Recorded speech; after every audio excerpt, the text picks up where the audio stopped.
Hello, lovely people out there. How are you all doing? I'm Kate Hill, and it is time for one of our monthly Melbourne and Victoria special property market features. Now, we give you the best, honest, balanced commentary and content on our channel. So before we get started and before we do anything else, please subscribe to our YouTube channel, hit the notification bell so that you are getting all our updates, news analysis reports, expert hints and tips around buying and owning property. And as important, if you are enjoying our free content, please click on that all important like button too. We do really appreciate your support.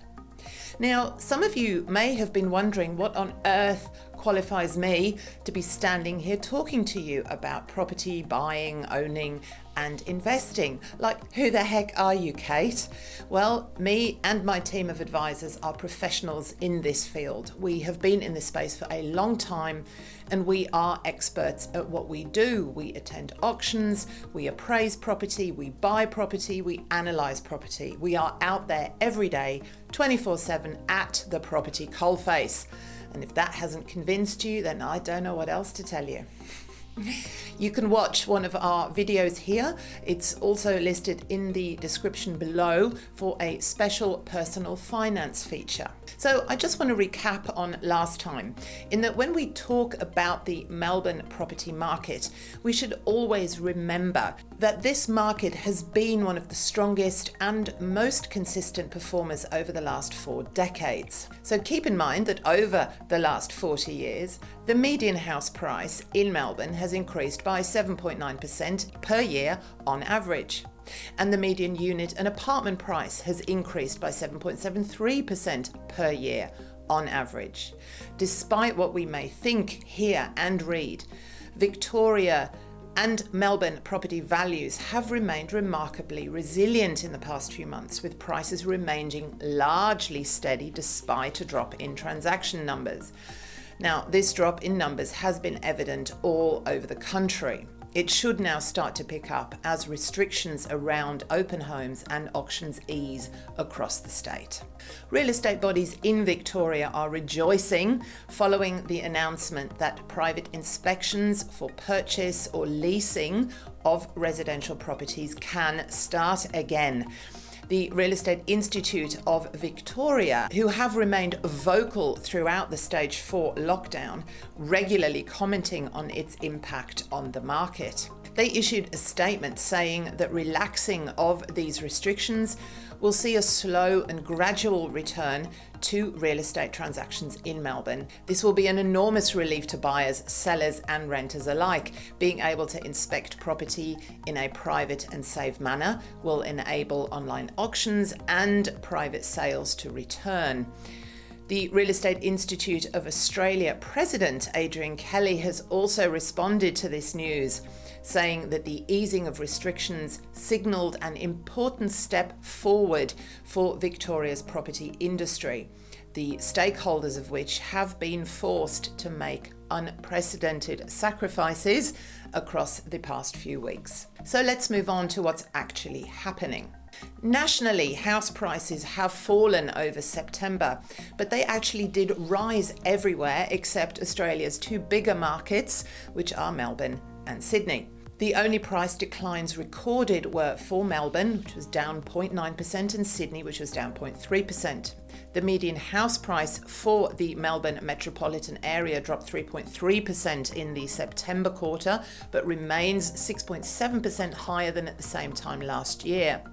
The Melbourne result, of course, is compounded by job loss, income loss, which we've seen throughout the COVID-19 pandemic, as well as the fact that this city does have more exposure to overseas migration. So in the grand scheme of things, the Melbourne city market is overall still remaining pretty resilient amid the second wave of coronavirus, which is now, of course, easing.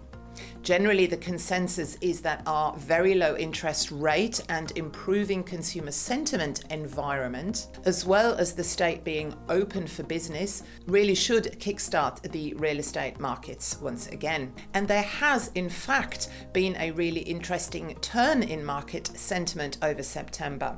We've started to see a lift in consumer sentiment, auction clearance rates. New listings are finally starting to rise. They are up at about 9% over the month, according to CoreLogic. Cheap mortgages will play an important role in all of this too, because negative economic shocks also tend to bring lower interest rates.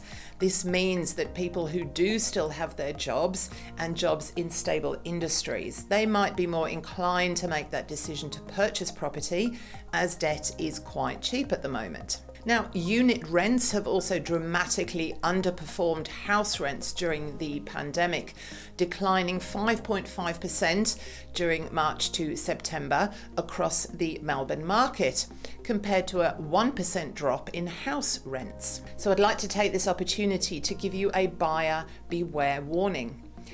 Inner Melbourne and Sydney's unit rental market has been one of the hardest hit in Australia during the pandemic, with vacancy rates rising and rents dropping.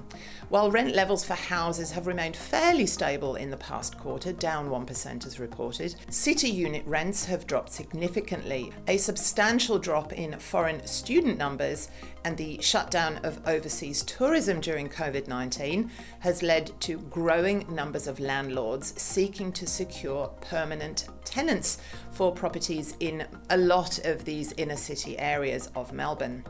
We then also add that flood of Airbnb listings to the pool of available rental listings, as there aren't any tourists filling this market. The inner and inner ring suburbs have also seen a bit of an increasing supply of properties as new unit completions have continued to hit the market. New unit completions are also impacting supply, of course, in some middle ring suburbs. Demand levels are just not increasing at the same levels as supply because, as we've said, immigration has been stopped and is likely to be impacted for some time. So vacancy rates have risen sharply as a result, and they have increased each month for the past few months. It would be typical to see vacancy rates around the 15-16% mark in these inner city suburbs, with weekly rent demands up to about $100 to $200 per week since March. So this sharp reduction in rental demand within these locations is resulting in these much lower rents and extended vacancy periods, as explained. This, of course, ultimately has a negative effect on sales prices, given that particularly investors are concerned about rental returns and, of course, also whether there'll be any upside in capital growth in the next few years. So this means that you will start to see a lot more of this sort of thing, and this, and this. So please, everybody, please be careful about all those unscrupulous spruikers out there who are incentivized to sell you these kinds of apartments.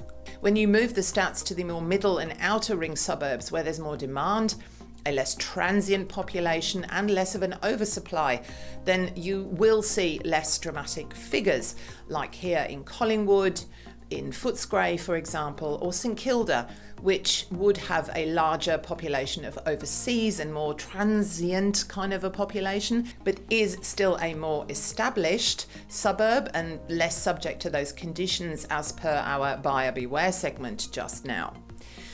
This is all suburb specific, of course, and having said all of that, for those who may have written the whole of Melbourne off, do please think on this. Melbourne's population was growing at around 120,000 people per year. So that's like adding a small city to the size of Melbourne's population. This has slowed down, of course, because of closed borders and lockdowns, but it will resume in due course. Record international and interstate migration should return once we get through these challenging times. The Victorian economy has consistently been Australia's strongest state economy, creating more and higher paying jobs than other states. And Victoria's economy will surge again. There's no reason to see why it won't. It will be deeply impacted, of course. but it will resume. First home buyers are back in the market, buoyed by the Home Builder Grant and historically low interest rates. They are in the market right now. It is rampant out there. There has always been strong foreign interest in Melbourne from tourists, migrants, investors and developers. There is no reason to see why this won't return in time. Moving on to the regions outside of Melbourne. Victoria really is still the state with some of the best performing regional markets overall. They recorded the best capital growth in the past 2 years and continue to pump along quite strongly. Some of Victoria's regional centres have economies well suited to withstanding global shocks and economic crises, with most of their jobs in sectors that have thrived in the restrictions phase. And figures show that regional Victoria's median house price is down only marginally in the September quarter and up 3.6% on the same time last year. The resilience in regional values can really be attributed to a number of factors. CoreLogic agrees and says that from a cyclical perspective, regional areas weren't recording the same growth conditions pre-COVID, so home values in these markets are often more affordable. They don't have a high base to fall from. Anecdotally, we are also observing a transition of demand away from the cities towards more major regional centres, particularly those that are adjacent to the larger capitals or certainly within commuting distance.